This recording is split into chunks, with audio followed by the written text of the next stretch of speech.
বন্ধুরা, আজকে গিয়েছিলাম শপিং করতে মার্কেটে। গিয়ে যাওয়ার সময় দেখলাম যে পুজোর মণ্ডপটা, তো আমি আমার বরকে বলেছি চলো মণ্ডপটা ঘুরে আসি। তো মণ্ডপটা ঘুরে দেখলাম অনেক সুন্দর করে মণ্ডপটা বানিয়েছে। তো এত কিছু কোনো ভালো মতো করেনি, মানে লাইটিংটা কোনো ভালো মতো হয়েছে না। যখন লাইটিংটা করে নেব তখন আরও ভালো লাগবে। তো আমি আমার মেয়ে হাঁটছি আর আমার বর ওদিকে ভিডিওটা শ্যুট করছে। মানে দেখতে অনেক অনেক দারুণ, কি বলবো, তোমরা দেখতেই পাচ্ছ, আমি দেখাচ্ছি।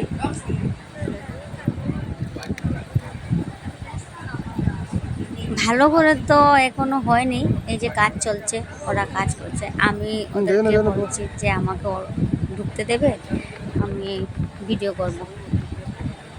তো ওরা ঢুকতে দিয়েছে আমাকে। ওদিকটা লাইটিংয়ের কাজ চলছে, দেখতেই পাচ্ছ। তো পুজোটা সবার ভালো কাটুক, সবাই হাসি খুশি করে পুজোটা